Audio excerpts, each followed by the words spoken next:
Bismillahirrahmanirrahim.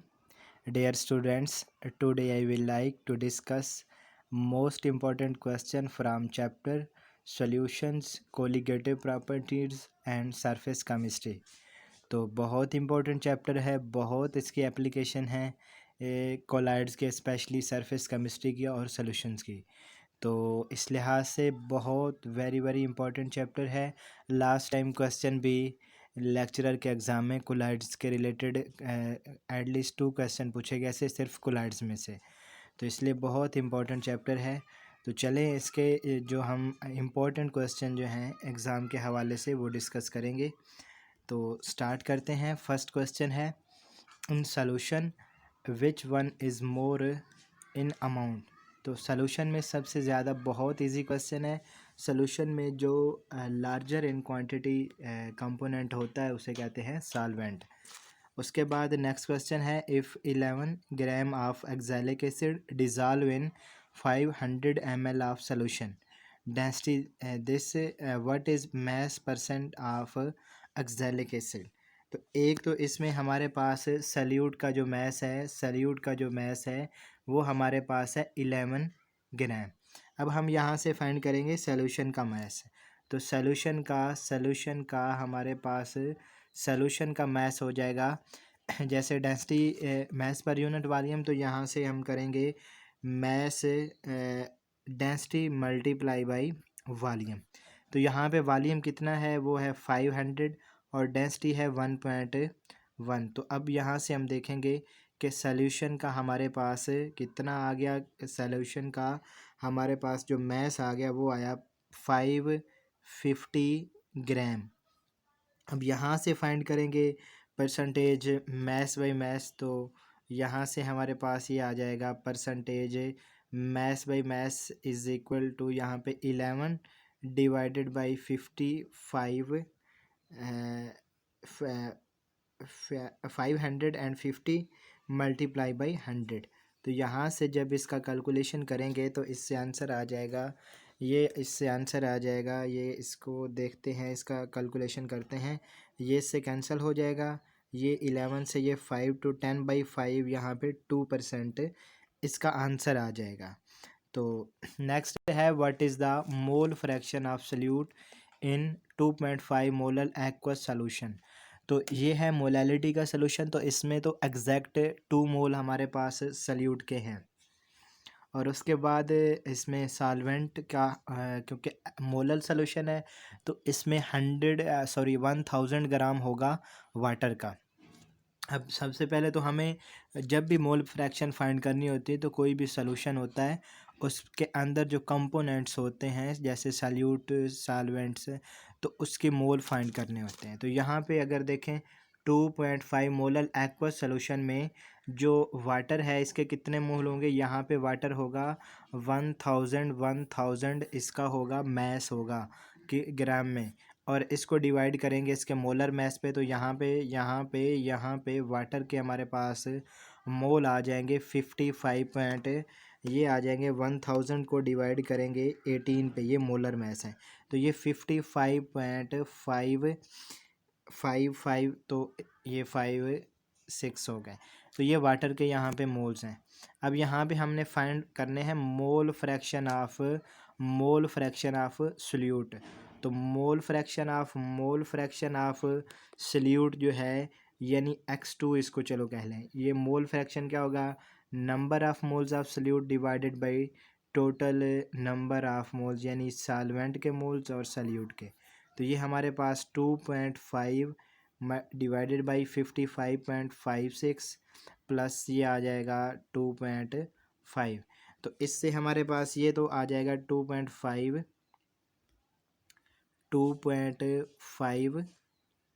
Divided by 55 में ये add करेंगे 55.56 प्लस 2.5, तो ये हमारे पास 58.06 हो जाएगा। तो यहाँ पे हमारे पास, या इसको हम लिख लेंगे 50, अगर हम सिंपल 5 को लें तो ये हमारे पास आ जाएगा 55 और ये 58 हो जाएगा। तो अब यहाँ पे 2.5 को 58 पे जब डिवाइड करेंगे तो इससे आंसर आ जाएगा 25 तो यहाँ पे इसकी मोल फ्रैक्शन आ जाएगी 25/58। तो यहाँ पे ऑप्शन में नहीं है, तो इसका आंसर होगा नन। उसके बाद नेक्स्ट क्वेश्चन है, what is the mass percent in 15 ppm of chloroform aqueous solution.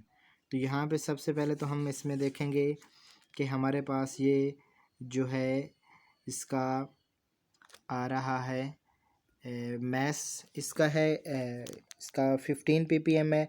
तो इसमें सल्यूट जो है यानी सल्यूट का जो मैस है, सल्यूट का जो मैस है यानी क्लोरोफॉर्म का मैस हमारे पास होगा 15 ग्राम। और सॉल्यूशन का मैस होगा यहाँ पे, क्योंकि ये ppm सॉल्यूशन है तो इसमें सॉल्यूशन का मैस होगा 10⁶ ग्राम। तो यहाँ से हम फाइंड कर सकते हैं कि इसका परसेंटेज मैस बाई मैस क्या होगा। तो 15 को डिवाइड करेंगे 10⁶ मल्टीप्लाई बाई 100, तो ये हमारे पास इसका आंसर आ जाएगा 1.0.0015। तो ये सी ऑप्शन आएगा। उसके बाद नेक्स्ट क्वेश्चन, अच्छा ये पीछे वाला ये क्वेश्चन था, तो इसमें यहाँ पे जो हमने कैलकुलेशन की है ना, अगर हम इसको 6 मान लें तो ये हमारे पास फिर बन जाता है 58.1, ठीक है ना। तो इस लिहाज से इसका आंसर 25 बाई ये इशारिया से इशारे तो कैंसिल हो जाएगा, तो 25/581 इसका आंसर होगा। तो इस लिहाज से यहाँ पे इसका ये आंसर होना था, बी होना था। उसके बाद नेक्स्ट क्वेश्चन है कि what is the molality of 3 gram of urea. तो मोलैलिटी का फार्मूला होता है, मोलैलिटी इक्वल होती है mass over molar mass multiply by mass over molar mass multiply by 1000, और नीचे होता है मैस ऑफ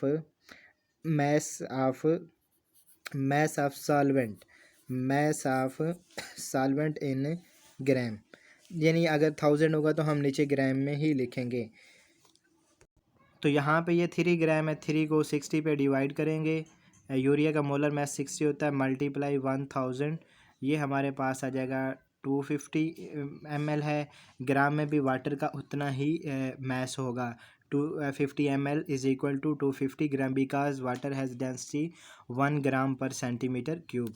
तो यहाँ पे ये हमारे पास आ जाएगा 4, और यहाँ पे ये कैंसिल होके ये 21, और ये नीचे हो जाएगा 5, 1/5, तो ये हमारे पास आ जाएगा। इसको कैलकुलेट कर लेते हैं, 1/1/1/5, तो ये आ गया 0.2 मोलर सोल्यूशन होगा। उसके बाद नेक्स्ट क्वेश्चन है, 100 ml of solution sodium hydroxide contain this. तो ये हमारे पास मोलैलिटी के सोल्यूशन है, तो इसमें हम फाइंड करेंगे इसका जो रिजल्टेंट सोल्यूशन होगा उसकी मोलैलिटी क्या होगी। तो सेकंड पे तो हमारे पास मोलैलिटी में कंसंट्रेशन दी गई है, लेकिन फर्स्ट में नहीं दी गई। तो यहाँ पे हम सबसे पहले तो मोलैरिटी फाइंड करेंगे। तो यहाँ पे है सोडियम हाइड्रोक्साइड की मोलैरिटी होगी, यानी 5 ग्राम है 40 में 40 हमारे पास इसका मोलर मैस होता है, और सॉल्यूशन का वॉल्यूम इन डेसीमीटर क्यूब हमारे पास 0.1 है, क्योंकि 100 ml का अगर डेसीमीटर क्यूब में करें तो 0.1 होगा। अब इसको कैलकुलेट कर लेते हैं, तो ये इशारिया कैंसिल हो के इसका ऊपर ये हो गया, ये कैंसिल हो जाएगा, तो ये 5/4। तो हम इसको सिंपल लिख लेते हैं 5/4, कैलकुलेशन ईजी हो जाएगा, ठीक है। उसके बाद अब हमारे पास आगे सोल्यूशन, तो इस पर दोनों की मोलैरिटी आ गई। अब हम फार्मूला अप्लाई करेंगे, तो फार्मूला हमारे पास होता है इसका M1V1 plus M2V2 is equal to, resultant को हम देख लेते हैं M3V3। तो यहाँ पे हम फाइंड करेंगे इसकी मोलैरिटी। तो ये हमारे पास इसका जो रिजल्टेंट सोल्यूशन है उसकी मोलैरिटी हम देखेंगे, ये हो जाएगा M3 इज इक्वल टू, अब M1 हमारे पास है, अभी हमने फाइंड किया M1, अभी हमने फाइंड किया वो कितना है 5.4 है, यानी 5.4 मल्टीप्लाई वॉल्यूम कितना है 100 है, प्लस उसके बाद M2 हमारे पास कितना है, M2 हमारे पास कितना है 1/5, मोलैरिटी है 200 ml, उसका वॉल्यूम है 1/5 मल्टीप्लाई 200। अब टोटल वॉल्यूम क्या है सोल्यूशन का, यानी 100 100 और 200, ये हमारे पास 300 हो जाएगा। तो यहाँ से फाइंड कर लेते हैं, इसको हम कैलकुलेट कर लेते हैं, यहीं पे सिंप्लीफाई हो जाएगा। ये यहाँ पे 25 आ गया और यहाँ पे 5 से ये कैंसिल होके ये हमारे पास आ जाएगा, ये हमारे पास आ जाएगा 200 को 5 पे डिवाइड करेंगे तो ये हमारे पास आ जाएगा 40। ठीक है, तो यहाँ पे 40 आ गया। अब यहाँ पे इसका ये 25 को 5 से करेंगे तो 125 हो जाएगा, प्लस यहाँ पे 40, तो ये हमारे पास आ गया 300, 165/300। तो अब इसको मज़ीद सिंप्लीफाई करेंगे तो ये हमारे पास आ जाएगा, ये हमारे पास आ जाएगा, यानी ये इस पे इसको हम देख लेते हैं, ये 5 पे कैंसिल होगा तो हमारे पास 5 पे डिवाइड करेंगे 165 को, तो ये हमारे पास आ जाएगा इसका 33 और नीचे हमारे पास 300 का आ जाएगा 60। अब फर्दर करेंगे तो 11, इसको 3 पे डिवाइड करेंगे तो 11 बाई नीचे 60 को भी 3 पे डिवाइड करेंगे तो ये 20 हो जाएगा। तो इसकी रिजल्टेंट सॉल्यूशन की हमारे पास मोलरिटी होगी 11/20 मोलर। उसके बाद नेक्स्ट क्वेश्चन है, which gas is less soluble in water. तो कौन सी गैस लेस सॉल्युबल होगी इसमें, जो इजीली लिक्विफाई होगी वो ज़्यादा सॉल्युबल होगी। तो सॉल्युबिलिटी जो गैस की है किसी भी लिक्विड में, ये डिपेंड करती है, स्पेशली वाटर में। तो ये डिपेंड करती है काफ़ी सारे फैक्टर, इसमें नेचर ऑफ गैस होता है, नेचर ऑफ सॉल्वेंट होता है, उसमें बाज़ गैसेस होती हैं वो रिएक्शन कर जाती हैं, जैसे SO2 है, SO2 पानी के साथ रिएक्शन करेगी तो सल्फ्यूरस एसिड बनाएगी। अमोनिया भी पानी के साथ रिएक्ट करेगी तो इसमें अमोनियम हाइड्रोक्साइड बनेगा। तो इस लिहाज से भी इनकी रिएक्टिविटी ज़्यादा है। तो ऑक्सीजन जो है बहुत ही कम अमाउंट में पानी के अंदर डिज़ाल्व होती है। ये रिएक्टिविटी के लिहाज से भी आप इसको समझ सकते हैं कि अमोनिया और SO2 ज़्यादा सॉल्युबल हैं पानी में। इसके अलावा जो गैस इजीली लिक्विफाई हो सकेगी वो भी ज़्यादा सॉल्युबल होगी। उसके बाद है aquatic life feel more comfortable.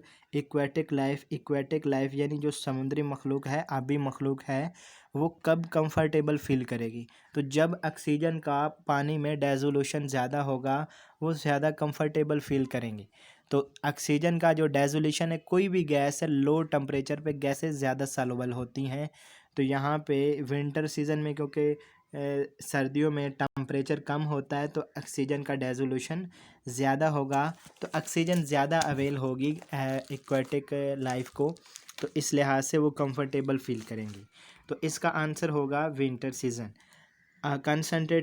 Concentration of 1 molar aqueous solution of urea minimum. याद रखें जो मोलैलिटी का सोल्यूशन होता है ये टेम्परेचर चेंज करने से चेंज नहीं होता, इसका जो कंसंट्रेशन है वो सेम रहती है। अलबत्ता अगर मोलैरिटी की बात करें तो उसमें अगर टेम्परेचर ज़्यादा होगा तो कंसंट्रेशन डिक्रीज़ कर जाएगी, क्योंकि मोलैरिटी में हम लेते हैं वॉल्यूम ऑफ सोल्यूशन, तो टेम्परेचर ज़्यादा करेंगे वॉल्यूम बढ़ेगा तो हमारे पास जो उसका कंसंट्रेशन है डिक्रीज़ कर जाएगी। लेकिन यहाँ पे क्योंकि हम मैस ऑफ सॉल्वेंट लेते हैं तो इस पर कोई मैस जो है टेम्परेचर पे डिपेंड नहीं करता, तो इस लिहाज से कोई भी इफ़ेक्ट नहीं होगा, तो इसका ऑप्शन होगा नन। उसके बाद है which gas higher value of Henry constant. हमेशा याद रख, अच्छा हेनरी जो कांस्टेंट है, ये रिलेशन है वो हमारे पास कुछ इस तरह है कि इसमें हेनरी जो हमारे पास है इसमें रिलेशन इस तरह है कि partial pressure of a gas is directly proportional to mole fraction. यहाँ पे ये x होगा, यहाँ पे कितना अमाउंट उसका, जितना प्रेशर ज़्यादा होगा गैसेस की डेसोल्यूशन ज़्यादा होगी, तो यहाँ से P हमारे पास इज़ इक्वल टू होगा KH(x) और यहाँ पे KH ये हेनरी कांस्टेंट है, ये हो जाएगा P/x। तो देखें अगर गैस की डियर स्टूडेंट्स देखें, अगर गैस की अमाउंट ज़्यादा डिज़ाल्व होगी तो उसका हेनरी कांस्टेंट कम होगा, because inverse relation with each other. तो यहाँ पे कौन सी गैस, अच्छा यहाँ पे हायर वैल्यू है, मीन गैसेस वो गैस कम सॉल्युबल होगी, तो यहाँ पे देख लें हीलियम जो है ये कम सॉल्युबल है वाटर के अंदर, तो इस लिहाज से इसका हेनरी कांस्टेंट का जो वैल्यू है वो हायर होगा। उसके बाद नेक्स्ट है generally value of Henry constant. Temperature बढ़ाने से इसका रिलेशन आप ऐसे ही देख लें, जैसे टेम्परेचर बढ़ाएंगे, टेम्परेचर अगर बढ़ाएंगे तो उससे जो सॉल्युबिलिटी है, इस तरह इसको रिलेट करें, ऐसे ऐसे क्वेश्चन पूछे जाते हैं। उससे जो सॉल्युबिलिटी है वो डिक्रीज़ करेगी, सॉल्युबिलिटी डिक्रीज़ करेगी, इसका मतलब उसका हेनरी कांस्टेंट बढ़ गया, यानी टेम्परेचर बढ़ाने से हेनरी कांस्टेंट की वैल्यू ज़्यादा होती है। तो ये डिपेंडेंट है, टेम्परेचर डिपेंडेंट है। उसके बाद है which solution not show positive deviation from ideality. तो कौन से सोल्यूशन होते हैं जो पॉजिटिव डेविएशन शो करते हैं।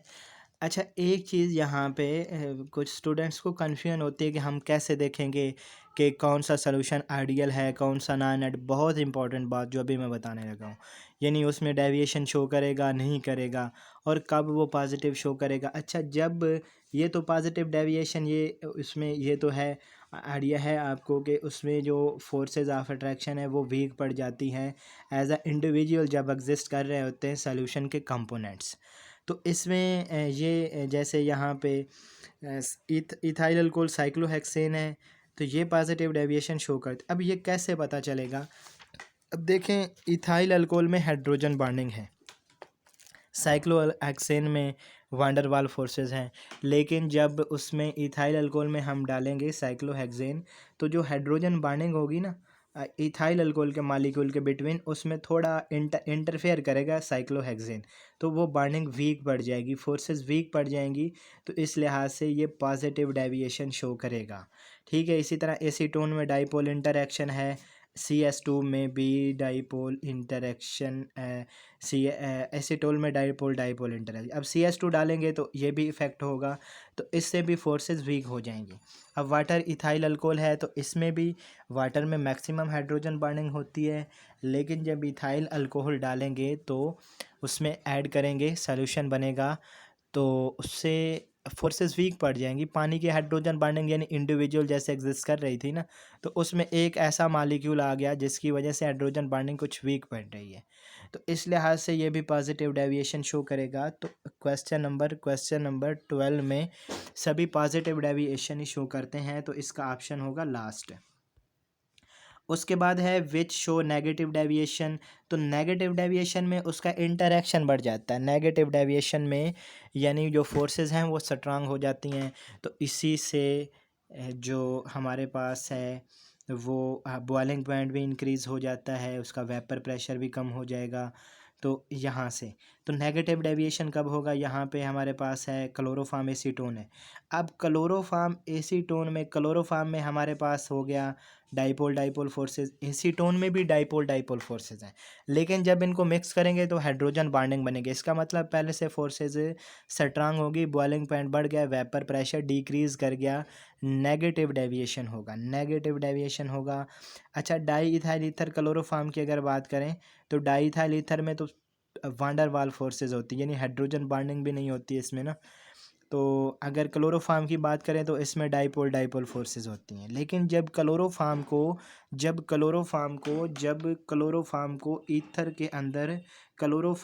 ईथर के अंदर डिज़ाल्व करेंगे, तो क्या होगा कि जो क्लोरोफॉर्म है उसका ये जो H है, ये क्योंकि कार्बन के साथ जुड़ा है और कार्बन हाईली इलेक्ट्रोनेगेटिव एटम के साथ अटैच है, जो इसको पार्शियल पॉजिटिव बना देगा, ये पार्शियल नेगेटिव, तो यहाँ पे हाइड्रोजन बॉन्डिंग एग्जिस्ट करेगी।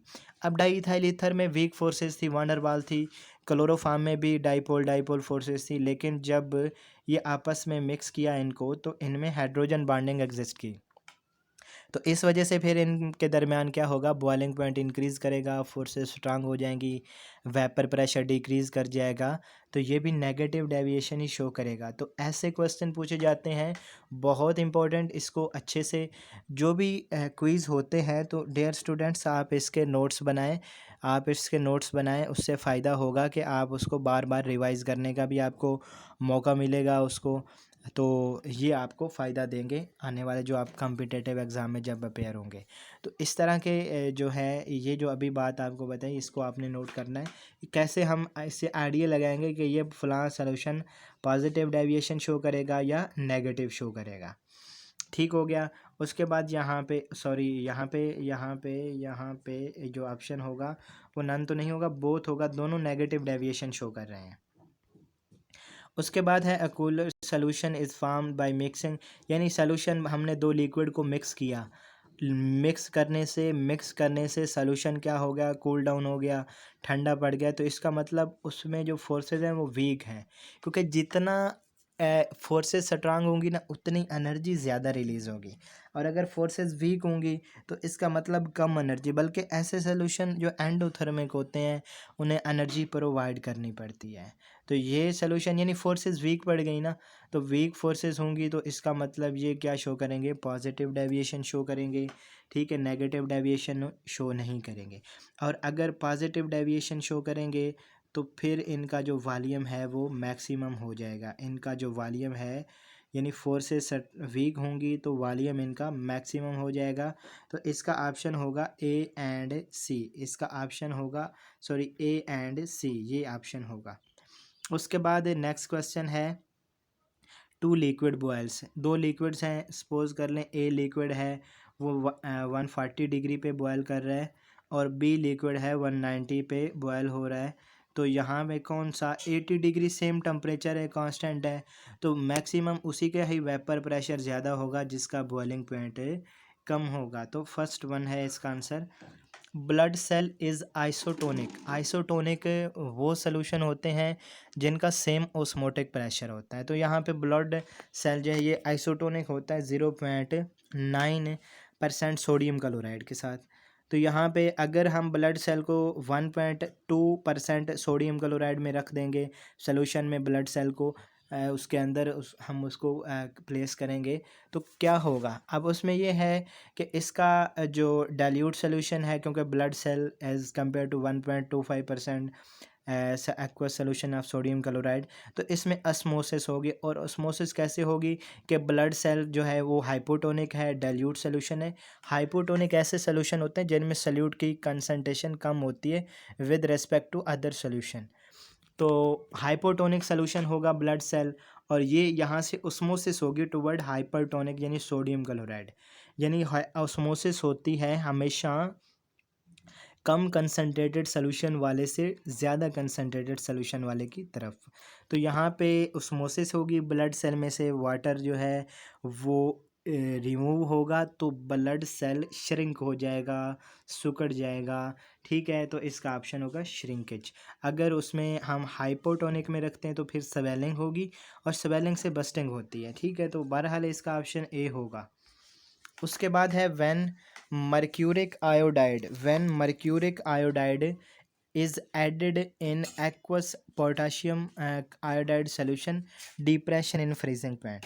तो यहाँ पे ये होता है कि जब हम मर्क्यूरिक HgI2 को ऐड करते हैं पोटाशियम आयोडाइड में तो इससे एक कम्प्लेक्स कंपाउंड बनता है Hg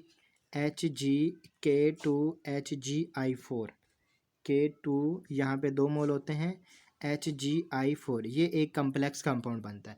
अब पहले तो था कि पोटाशियम आयोडाइड डिज़ाल्व है वाटर में, लेकिन जब उसमें मर्क्यूरिक आयोडाइड ऐड किया तो उससे कम्प्लेक्स बना, यानी इनकी डेजोल्यूशन क्या होगी, कम होगी, डिक्रीज़ कर गई, ठीक है। तो यहाँ पे क्या होगा, जो फ्रीजिंग पॉइंट में डिप्रेशन होगा वो डिक्रीज़ कर जाएगा। यानी वैसे तो जनरली आयनिक कंपाउंड ऐड करने से इंक्रीज करता है ना डिप्रेशन इन फ्रीजिंग पॉइंट, लेकिन यहाँ पे क्या करेगा, डिक्रीज कर जाएगा। फर्स्ट वन इसका आंसर होगा। उसके बाद क्वेश्चन नंबर है 18, which has lowest freezing point. तो यहाँ पे लोएस्ट फ्रीजिंग पॉइंट जिसकी मोलैलिटी ज़्यादा होगी, जो हमारे पास ज़्यादा कंसनट्रेटेड सोल्यूशन होता है उसका जो फ्रीजिंग पॉइंट जो है वो लोएस्ट होता है, क्योंकि डिप्रेशन इन फ्रीजिंग पॉइंट ज़्यादा होगा तो साफ ज़ाहिर है कि उसका फ्रीजिंग पॉइंट कम ही होगा। तो फर्स्ट वन में हमारे पास इसमें सिंपल है, आयन से मल्टीप्लाई करें कंसनट्रेशन को। फर्स्ट वन में हमारे पास 0.2 मोलर है तो इसमें कंसनट्रेशन होगी 0.4, यानी 2 आयन SO2 से मल्टीप्लाई करेंगे। मोहर साल्ट में अमोनियम सल्फेट और फेरस सल्फेट, तो फेरस सल्फेट के 2 आयन, अमोनियम सल्फेट से 3 आयन, तो 3 + 2 5, तो 0.1 को 5 से मल्टीप्लाई करेंगे तो यहाँ पे ये कंसंट्रेशन आ जाएगी।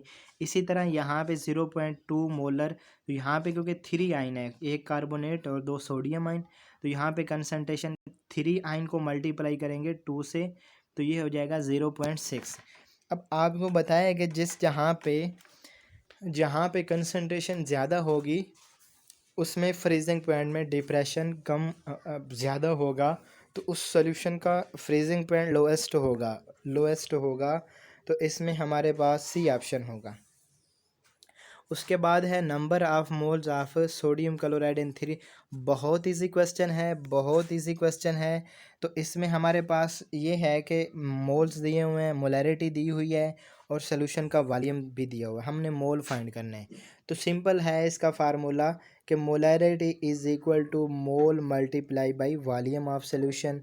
तो वॉल्यूम यहाँ पे कितना है, मोलैरिटी 3 है, वॉल्यूम 3 लीटर है, 3 डेसीमीटर क्यूब है, तो मोल इसके कितने हो जाएंगे, ये हमारे पास आ जाएंगे n इज़ इक्वल टू 9। तो यहाँ पे इसके कितने मोल डिजॉल्व होंगे, 9 मोल्स होंगे, तो यहाँ पे इसका आंसर होगा 9। उसके बाद नेक्स्ट क्वेश्चन है कि maximum amount of solid solute dissolve in water independent.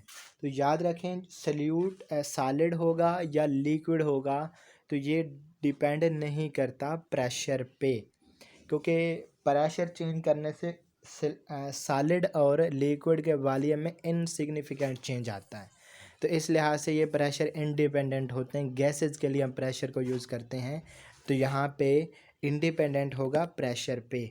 बाकी टेम्परेचर से भी रेजोल्यूशन ज़्यादा होती है। नेचर ऑफ सॉल्वेंट में हम रिएक्टिविटी वगैरह देख लेते हैं, उसमें लाइक को देख लेते हैं, तो बहरहाल प्रेशर होगा इसका आंसर। उसके बाद है what volume of 12 molar and 4 molar HCl must be mixed prepare this molarity of solution. तो बहुत इजी क्वेश्चन है, इसमें हम वही फार्मूला लगाएंगे, M1V1 is equal plus M2V2 is equal to M3V3, यानी M1V1 plus M2V2 is equal to हो जाएगा M3, ये रिजल्टेंट के लिए है। तो यहाँ पे हमारे पास M1 कितना है, M1 हमारे पास है 12, सपोज़ कर लेते हैं इसका वॉल्यूम X है, प्लस M2 हमारे पास 4 है। अब सॉल्यूशन का टोटल वॉल्यूम 1000 है, तो अगर उसमें से फर्स्ट वन का X है तो सेकंड वन का 1000 माइनस X होगा, 1000 माइनस X होगा। तो ये यहाँ पे इस चीज़ को देखना है आपने। अच्छा, मोलैरिटी 6 मोलैरिटी का सलूशन प्रिपेयर करना है 1000 में, तो यहाँ पे इसका कैलकुलेशन करेंगे तो ये हमारे पास आ जाएगा 12x प्लस 4000 माइनस 4x। तो यहाँ पे ये हो जाएगा 12x, यहाँ पे हमारे पास हो जाएगा 12x minus 4000 plus 4000 minus 4x, और दूसरी साइड पे हमारे पास हो गया 6000। अब यहाँ पे 4000 उधर जाके माइनस होगा, तो ये आ जाएगा 2000, और ये इस साइड पे हो जाएगा 8x इज़ इक्वल टू 2000। तो हमारे पास x इज़ इक्वल टू हो जाएगा, यहाँ पे 2 को 8 पे डिवाइड करेंगे, 2000 को 8 पे डिवाइड करेंगे तो ये 250 आ जाएगा यहाँ पे हमारे पास। ठीक है, डिवाइड करते हैं 2000 को 8 पे डिवाइड करेंगे तो ये हमारे पास 250 ही आएगा। तो फर्स्ट वन जो होगा उसका 250 होगा, और सेकंड वन का 1000 में से 250 माइनस कर दें तो इसका आंसर होगा 250 एंड 750, जो कि यहाँ पे नहीं है, तो इसका ऑप्शन होगा नन। उसके बाद नेक्स्ट क्वेश्चन है कि 5% solution of glucose 5% solution of glucose है, तो इसमें आइसोटोनिक होगा 2.5% के। तो इसमें सिंपल है, यहाँ पे कंसंट्रेशन जो है इसका ज़्यादा कम कंसंट्रेशन है, तो इसका मतलब उसका मोलर मास डबल कर जाएगा, हाफ हो जाएगा ना। तो यहाँ पे चलो इसको देख लेते हैं। यहाँ पे हमारे पास इसका होगा आंसर होगा क्वेश्चन नंबर 25 का। बहुत इजी फार्मूला, ओस्मोटिक, ये एक कंडीशन है। आइसोटोनिक का मतलब है कि उनका ओस्मोटिक प्रेशर क्या इक्वल है। तो ऑस्मोटिक प्रेशर हमारे पास, तो यहाँ पे आइसोटोनिक का मतलब उनका ऑस्मोटिक प्रेशर इक्वल है, और ऑस्मोटिक प्रेशर होता है CRT यानी कंसंट्रेशन के RT। और यहाँ पे अगर हम देखें तो कंसंट्रेशन इनकी है, फर्स्ट वन की कंसंट्रेशन है 5 और 180। RT is equal to second one है 2.5। तो इसका हमने फाइंड करना है कितनी होगी इसकी मोलैरिटी। ठीक है, RT हो जाएगा, तो ये RT तो कैंसिल कर गया, तो यहाँ से M हमारे पास आ जाएगा, M इज़ इक्वल टू आ जाएगा 90 के। ठीक है, इसको कैंसिल कर देना है, यहाँ पे 90 नहीं है तो इसका ऑप्शन होगा none. If molality of a solution is double KF, तो KF डिपेंड नहीं करता सॉल्यूशन की कंसंट्रेशन के, बल्कि ये कांस्टेंट है जिसको क्रायोस्कोपिक कांस्टेंट भी कहा जाता है। ये डिपेंड करता है नेचर ऑफ सॉल्वेंट पे। डिफरेंट सॉल्वेंट्स जो हैं उनके लिए डिफरेंट वैल्यू होती हैं क्रायोस्कोपिक कांस्टेंट और एब्यूलोस्कोपिक कांस्टेंट, जिसको हम KB से लिखते हैं। तो ये इंडिपेंडेंट है, तो इसका ऑप्शन होगा लास्ट वन।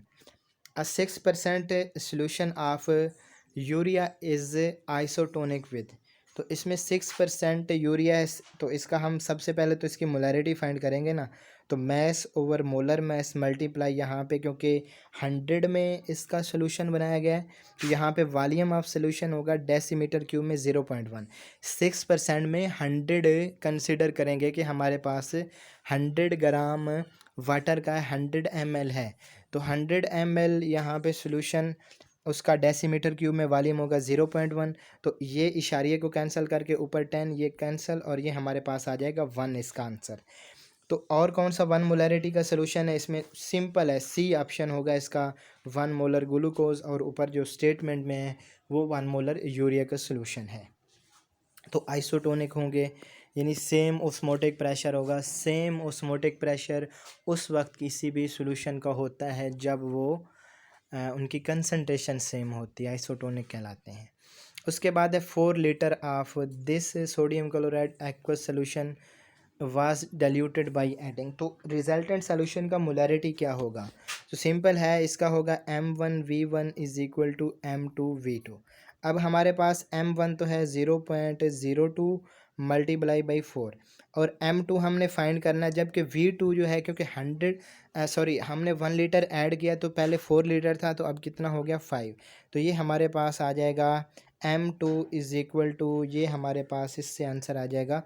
जब इसको कैलकुलेट करेंगे, कैलकुलेट इसको आप कर सकते हैं, 0.02 मल्टीप्लाई 4, इसको डिवाइड कर देंगे हम 5 पे, तो यहाँ से M2 आ जाएगा 0.016।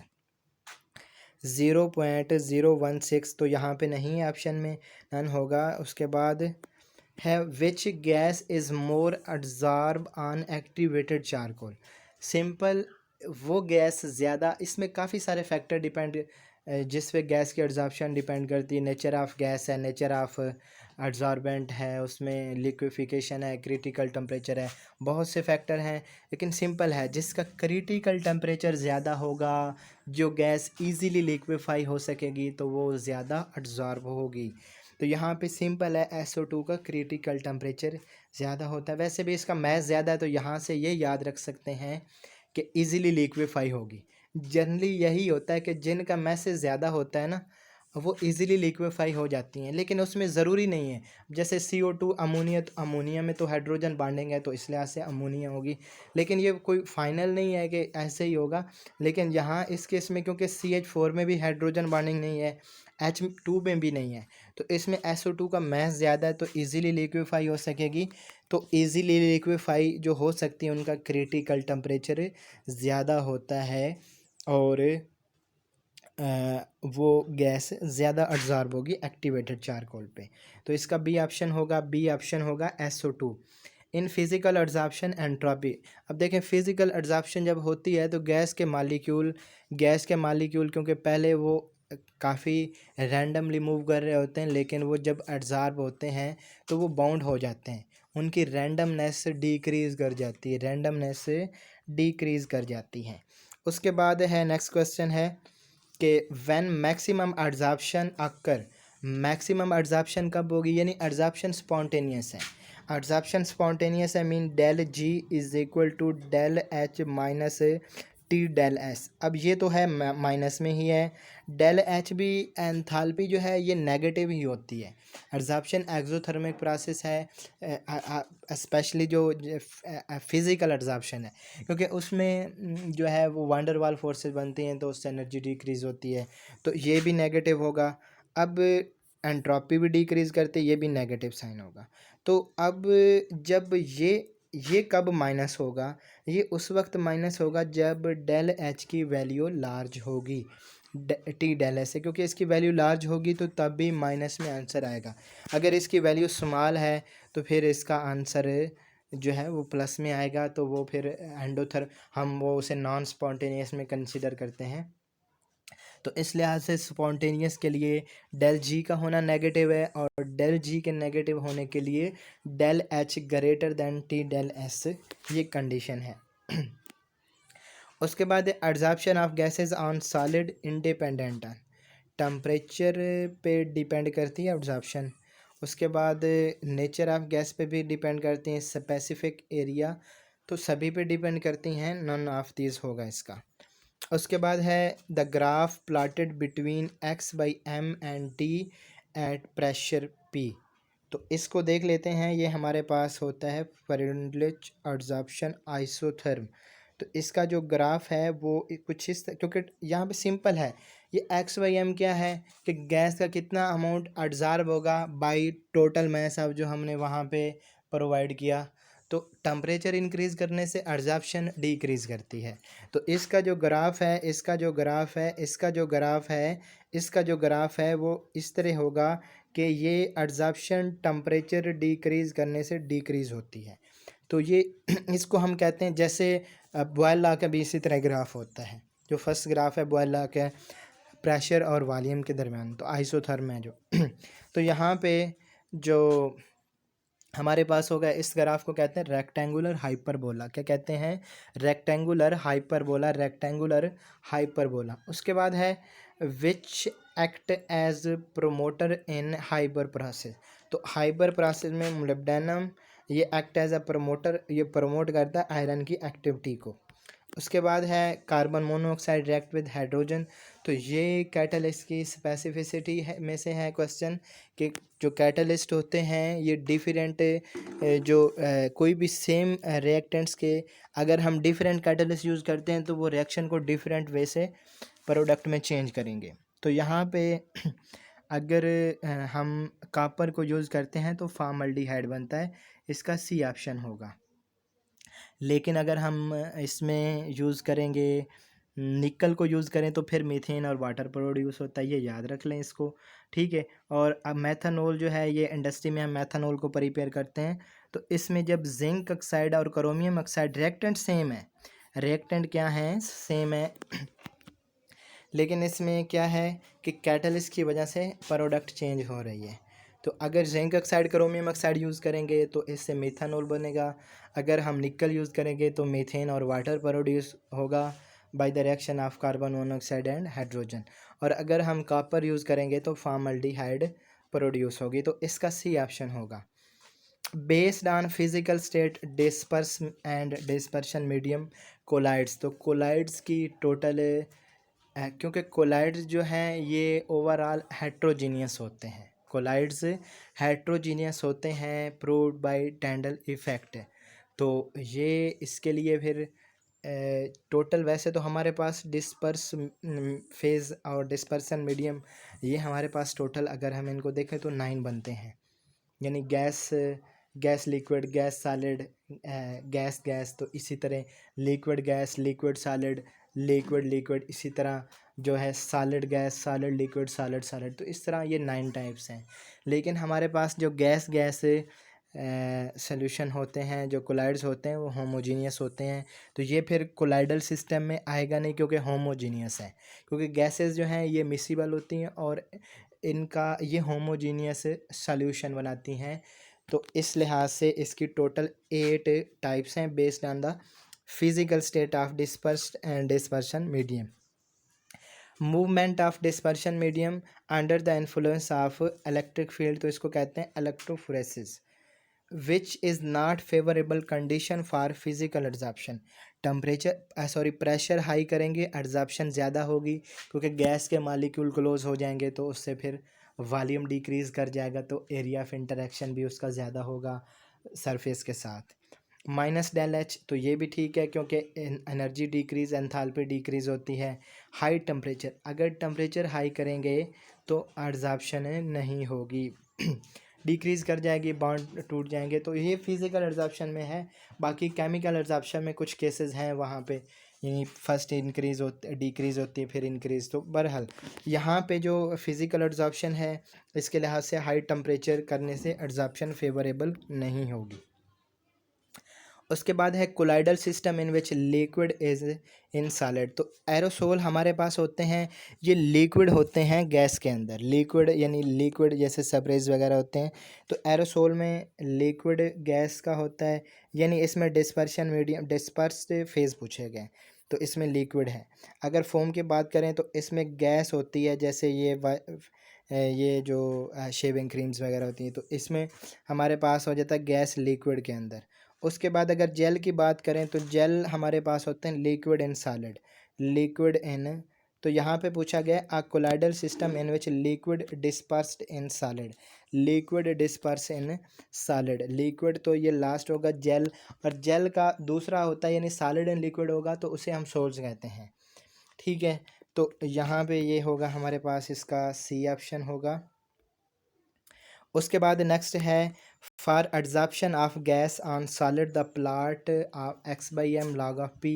तो यहाँ पे हमारे पास इसका जो रिलेशन है वो कुछ इस तरह है कि ये होता है X by M is equal to X by M. मैं ये फ्रेंडलिच एड्जॉर्प्शन आइसोथर्म की बात कर रहा हूँ, तो ये हमारे पास होता है X by M is equal to K P की पावर 1/n। अब इसका अगर हम log लेंगे तो ये हमारे पास होगा log is equal to X by M is equal log x by M is equal to हो जाएगा log ऑफ के। अब यहाँ पे प्लस होगा क्योंकि मल्टीप्लाई हो रहे हैं तो log हम प्लस कर देते हैं अगर हम उनको सेपरेट करके लिखते हैं, और 1/n जो पावर है ये शुरू में आ जाएगी तो इसको लिखेंगे 1/n log ऑफ p।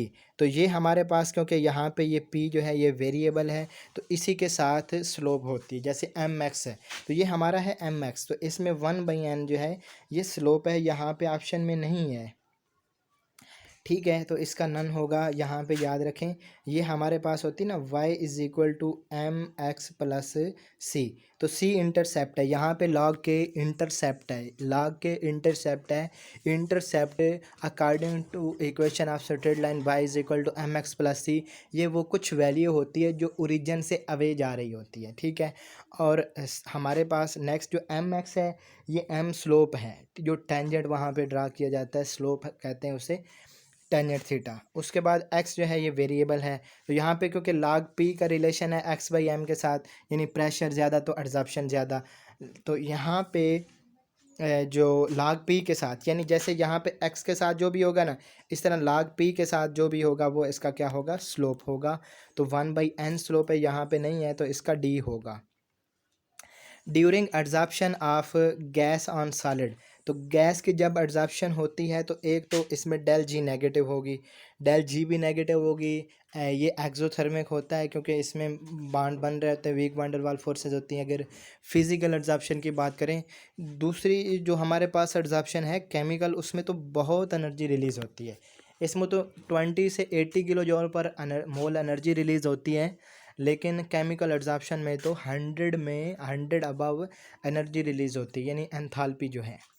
और दूसरा एंट्रोपी भी इसमें डिक्रीज़ करती है, क्योंकि उसका पीछे क्वेश्चन में तज़किरा किया है कि मॉलिक्यूल जो हैं वो बाउंड हो जाते हैं, रैंडमनेस कम हो जाती है, तो सभी इसमें डिक्रीज़ करते हैं, तो इसका ऑप्शन होगा सी।